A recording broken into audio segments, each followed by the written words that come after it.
বিপদে মানুষ সব থেকে বেশি সত্য হয়, তখন চাইলেও কোনো কিছু লুকানো যায় না। রুকাইয়া বলে, তুমি বলেছিলে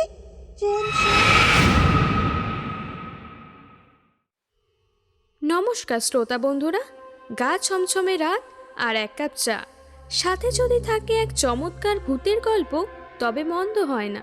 হাড় হিম করা সব নতুন নতুন ভৌতিক কাহিনী নিয়ে আমি হাজির হয়েছি আপনাদের কাছে।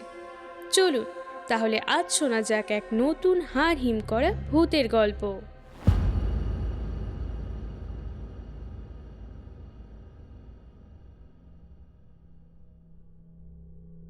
রাত নামলেই এই ঘরটা বদলে যায়।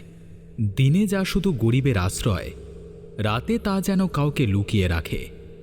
রুকাইয়া ঘুমের মধ্যে হঠাৎ উঠে বসে, চোখ দুটো খোলা, কিন্তু সে কাউকে দেখছে না।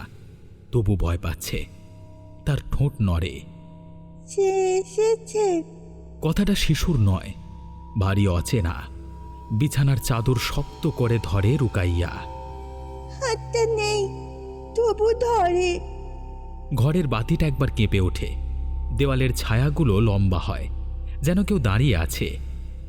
রুকাইয়া ফিসফিস করে বলে, কাবুলিওয়ালা। তারপর হঠাৎ সব থেমে যায়।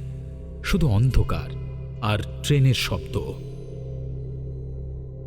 ভোর হলেই গ্রাম জেগে ওঠে, আর ভয়ের কথা তখন শুধু মুখে মুখে ঘোরে।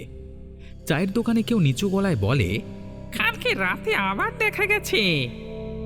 নামটা উচ্চারণ কেউ করে না, তবু সবাই জানে করিম কাবুলিওয়ালার কথাই হচ্ছে। কেউ বলে সে ভূত, একটা হাত কাটা, রাত হলেই বের হয়। আবার কেউ বলে বাচ্চাদেরকে টানে ঘুমের মধ্যে, বাবারে বাবা। রুকাইয়ার নামটা ভেসে আসে। কারোর মুখে সহানুভূতি নেই, আছে শুধু ভয়। এক বুড়ো বলে, যে ট্রেনের ধারে ঘোরে সে মানুষ নয় হে। কথাগুলো বাতাসে ভেসে বেড়ায়। ভোরের আলোতেও ভয়টা কাটে না গ্রামবাসীদের মধ্যে। রাতটা শুরুতে খুব সাধারণ ছিল, যেমন প্রতিদিনই হয়। ঘরে সবাই ঘুমোচ্ছে, শুধু ঘড়ির টিকটিক শব্দ আর দূরের ট্রেনের আওয়াজ ভেসে আসছিল। আরিফ ঘুমের মধ্যে একটু নড়ে উঠল। কেউ ডাকেনি, তবু সে উঠে বসে। চোখ বন্ধই ছিল, কিন্তু শরীরটা যেন জানত কোথায় যেতে হবে। সে ধীরে ধীরে বিছানা ছাড়ল, দরজার দিকে গেল। বাইরের গলিটা অন্ধকার, বাতাস খুব ঠান্ডা। আরিফ হাঁটতে থাকে, একা নয়, অথচ পাশে কাউকে দেখা যায় না। রেললাইনের কাছে এসে সে থমকে যায়। মুখে কোনো ভয় নেই। ঠিক তখনই অন্ধকারের ভেতর একখানা ছায়া নড়ে ওঠে। এক হাত নেই, তবু তার উপস্থিতিটা স্পষ্ট। আরিফ আর নিজের নিয়ন্ত্রণে নেই, তাকে যেন অন্য কেউ টেনে নিয়ে যাচ্ছে। ঘরের ভেতরে হাশেম হঠাৎ ঘুম ভেঙে উঠে বসে। এই ঘুম ভাঙাটা স্বাভাবিক নয়, বুকের ভেতরটা কেমন যেন মোচড় দেয়। এই শব্দটা সে বহু বছর ধরে এড়িয়ে চলছে, তবু আজকে সেটা একদম কাছে এসে পড়েছে। সে বিছানা থেকে উঠে চারিদিকে তাকায়। সবই ঠিক আছে, শুধু আরিফ নেই। এক মুহূর্তের জন্য তার মাথা খালি হয়ে যায়। তারপর পুরনো একটা রাত চোখের সামনে ভেসে ওঠে। চলন্ত ট্রেন, ধাক্কা আর এক মানুষের চিৎকার। হাশেম নিজের অজান্তেই ফিসফিস করে বলে, ফিরে এসেছে, সে আবার ফিরে এসেছে। সে দৌড়ে বাইরে বেরিয়ে যায়। অন্ধকারের দিকেই যেদিকে ট্রেনের শব্দ শোনা যাচ্ছে, কারণ সে জানে যাকে ট্রেন নিয়ে যায়নি সে কখনো পুরোপুরি যায় না। পরদিন সকালটা একেবারে অন্যরকম। রুকাইয়া চুপ করে বসে থাকে, কারোর চোখে চোখ রাখে না। জিজ্ঞাসা করলে শুধু বলে, রাতে সে আবার এসেছে। রুকাইয়া বলে, লোকটা তাকে ভয় দেখায় না, বসে গল্প করে। ট্রেনের গল্প, রক্তের গল্প, এক হাত হারানোর গল্প। সে বলে লোকটা কাঁদে না, কিন্তু গলায় কেমন যেন ব্যথা জড়িয়ে থাকে। মেয়েটা জানালার বাইরে তাকিয়ে ফিসফিস করে বলে, যে বলেছে আজ আরিফ যাবে না, আজ বাবার পালা। এ কথা শোনবার পর হাশেমের গলা শুকিয়ে যায়। সে বুঝতে পারে এটা কাকতালীয় নয়, রাতের ঘটনাগুলো একটা দিকেই যাচ্ছে। রুকাইয়া শেষ কথা বলে, সে বলেছে ট্রেন সব মনে রাখে। বিকেলের দিকে গ্রামে আবার কথা ছড়ায়। লোকজন বলাবলি করে, কালকে রাতে রেল লাইনের ধারে কাউকে দেখা গেছে। একজন বলে, এক হাত কাটা লোকটা নাকি দাঁড়িয়েছিল। আরেকজন বলে, সে ভূতরা মানুষ। এই নামটাই প্রথম পরিষ্কারভাবে ওঠে, করিম কাবুলিওয়ালা। হাশেম নামটা শুনেই থমকে যায়। বুকের ভেতর পুরনো এক ভয় নাড়া দিয়ে ওঠে। বহু বছর সে নামটা ভুলে থাকবার চেষ্টা করেছে। তার চোখের সামনে ভেসে ওঠে সেই রাত, ভিড়, ট্রেন, ঝগড়া, একটা ধাক্কা, তারপর সব অন্ধকার। লোকজন বলে, কাবুলিওয়ালা নাকি প্রতিশোধ নিচ্ছে। হাশেম আর কিছু বলে না, কারণ সে জানে এই গল্পটা তার থেকেই শুরু হয়েছিল। রাত নামতেই হাশেম বুঝতে পারে আজকে আর ঘুম আসবে না। ঘরের ভেতর বসে সে শুধু শোনে দূরে কোথাও ট্রেন চলবার শব্দ। এই শব্দটা এলেই বুকের ভেতরটা কেমন যেন করে ওঠে। আরিফ গভীর ঘুমে। ছেলের মুখের দিকে তাকিয়ে হাশেম আবার দেখে কোনো নাড়াচাড়া হচ্ছে কিনা। আজকে সে এক মুহূর্তের জন্য চোখ সরাতে চায় না। এ সময় রুকাইয়া ধীরে ধীরে বলে, আজ সে কাউকে নেবে না। কথাটা শুনে স্বস্তি আসে না, বরং আরও ভয় ঢুকে পড়ে মনে। কারণ হাশেম বুঝে যায় আজকে কিছু একটা ঘটবে। বাইরের উঠানে পায়ের শব্দ শোনা যায়, ধীর ভারী। হাশেম উঠে দাঁড়ায়, দরজার দিকে তাকিয়ে থাকে। এই রাতটা পালানোর জন্য নয়, আজকে মুখোমুখি হওয়ার রাত। দরজাটা খুলতেই হাশেম মানুষটাকে চিনে ফেলে।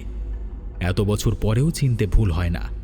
সামনে দাঁড়িয়ে আছে করিম কাবুলিওয়ালা।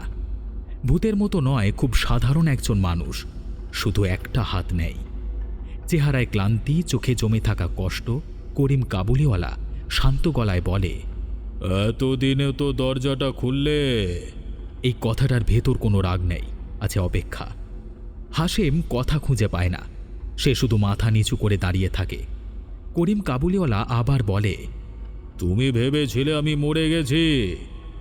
এক মুহূর্তের নীরবতা। তারপর সে ধীরে ধীরে যোগ করে, কিন্তু ট্রেন আমাকে নিয়ে যায়নি, শুধু সব কিছু বদলে দিয়েছে। এই দেখা হওয়া ভয়ের নয়, এই দেখা হওয়া না শোধ করা হিসেব চাওয়ার। কিছুক্ষণ কেউ কথা বলে না। উঠোনের ভেতরে শুধু রাতের বাতাস ভেসে বেড়ায়।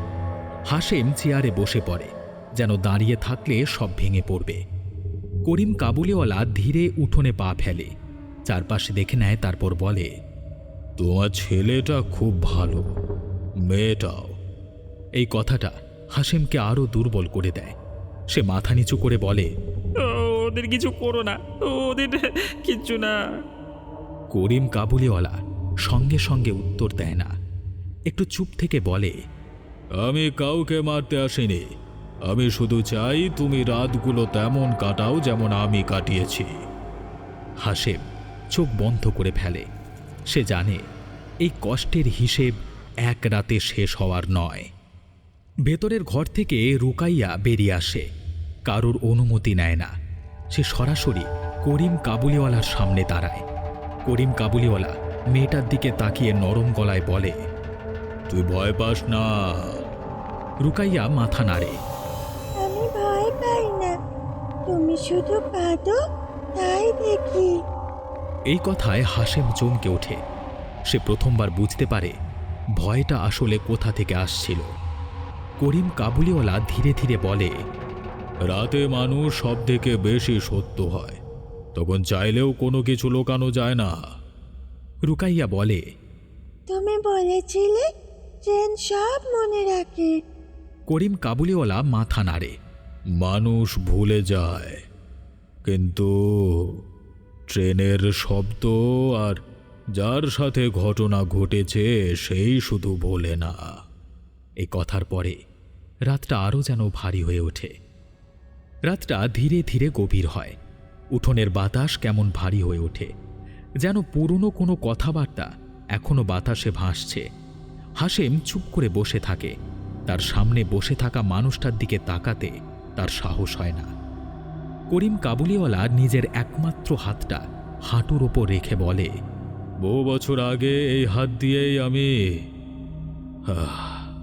সে এই হাত দিয়ে বাচ্চাদের মাথায় হাত বুলিয়েছিল, মিষ্টি কিনে দিয়েছিল। তারপর এক রাতে সব শেষ। একটা ধাক্কা, চলন্ত ট্রেন, আর ভারী ভারী চলন্ত লোহার কামরার নিচে পড়ে যাওয়া শরীর। হাশেম ধীরে ধীরে মাথা তোলে। চোখের কোণে জল জমে আছে। সে বোঝে মানুষ মরেনি, মরেছে তার ভেতরের মানুষটা। করিম কাবুলিওয়ালা বলে, আমি বেঁচে ছিলাম, কিন্তু সেই রাতে আমার সব শেষ হয়ে গেছে। কথাগুলো থামলে চারপাশে নিস্তব্ধতা নামে। রুকাইয়া উঠোনের এক কোণে বসে থাকে। চোখ বড় বড় করে দুজনকে দেখে। সে বোঝে না বড়দের হিসেব, কিন্তু কষ্ট সে বোঝে। করিম কাবুলিওয়ালা মেয়েটার দিকে তাকিয়ে হালকা হেসে বলে, তুই জানিস আমি কিন্তু ভূত নই। আমি জানি ভূতরা তো কাঁদে না। এই কথায় হাশেমের বুকের ভেতরটা মোচড় দেয়। সে বুঝতে পারে যে ভয় সে ছাড়িয়েছিল সেটা তার ঘরেই আবার ফিরে এসেছে। করিম কাবুলিওয়ালা ধীরে ধীরে উঠে দাঁড়ায়। আমার আর আশা হবে না, কিন্তু রাতগুলো তোমার কিছুতেই আর ভালো কাটবে না হাশেম। এই কথার পরে সে আর ফিরে তাকায় না, শুধু অন্ধকারের দিকে হেঁটে যায় চুপচাপ। রাত কেটে যায়, কিন্তু অন্ধকার পুরোপুরি কাটে না। ভোরের আলো উঠানে নামলেও হাশেমের চোখে ঘুম আসে না। সে চুপচাপ বসে থাকে, যেন কোনো বিচারের রায় শোনবার অপেক্ষায় আছে। আরিফ ঘুম থেকে উঠে বাবার পাশে এসে দাঁড়ায়। বাবা, আজকে আমি বাইরে যাইনি, সে বলে। এই কথাটা হাশেমের বুকের ভেতর গেঁথে যায়। সে বুঝতে পারে সব হয়েছে, কিন্তু শাস্তি শেষ হয়নি। উঠানের এক কোণে দাঁড়িয়ে রুকাইয়া সূর্যের দিকে তাকিয়ে বলে, যে বলেছিল আজ ট্রেনটা আর ডাকবে না। হাশেম জানে ট্রেনটা থেমে যায়নি, শুধু ডাকা বন্ধ করেছে। সে প্রথমবার অনুভব করে ভয়টা বাইরে ছিল না, ভয়টা ছিল তার নিজের করা কাজের ভেতর। দিন গড়ায়। গ্রামে আর কেউ কাবুলিওয়ালার কথা বলে না। মানুষের স্মৃতি সীমাবদ্ধ। ভয় কাটলেই গল্প বদলে যায়। কিন্তু হাশেম জানে কিছু গল্প শেষ হয় না। রাতে শুতে গেলে এখনো তার কানে ভাসে লোহার চাকার শব্দ। সে চোখ বন্ধ করলেই দেখে একটা মানুষ পড়ে যাচ্ছে, একটা হাত ছুটে যাচ্ছে অন্ধকারে। রুকাইয়া ঘুমের মধ্যে আর কথা বলে না। আরিফ আর হাঁটে না ঘুমের মধ্যে। সব শান্ত, শুধু হাশেমের ভেতরে একটা রাত সারা জীবনের জন্য জেগে থাকে।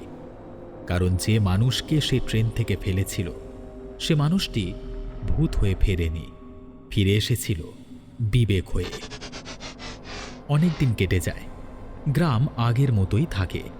মানুষ আবার হাসে, কাজ করে, রাত নামলে দরজা বন্ধ করে ঘুমিয়ে পড়ে। এ বাড়িটাও বাইরের থেকে আর আলাদা মনে হয় না। আরিফ বড় হয়, স্কুলে যায়, রাতে ঘুম ভাঙে না। রুকাইয়া হাসতে শেখে। তার চোখে আর অচেনা কারোর ছায়া আসে না। সবাই ভাবে ভয়ের গল্পটা শেষ, কিন্তু হাশেম জানে কিছু রাত কখনো শেষ হয় না। রাতে ঘর নিস্তব্ধ হলে সে এখনো জেগে থাকে। দূরে ট্রেনের শব্দ উঠলেই বুকের ভেতরটা কেঁপে ওঠে। সে চোখ বন্ধ করলে দেখে অন্ধকারে একটা মানুষ পড়ে যাচ্ছে, তার একটা হাত ঢুকে যাচ্ছে চলন্ত কামরার নিচে। হাশেম তখন ধীরে ধীরে বসে পড়ে, নিজের সঙ্গেই কথা বলে, তুই তো ভূত ছিলিস না, তুই আমার পাপ ছিলিস। আমি যে পাপ করেছি।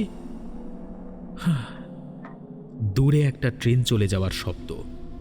রাতটা থমকে থাকে, আর হাশেম বোঝে কিছু প্রতিশোধ রক্তে চোকানো যায় না। কিছু প্রতিশোধ মানুষকে বাঁচিয়ে রেখে প্রতি মুহূর্তে অনুশোচনা দেয়।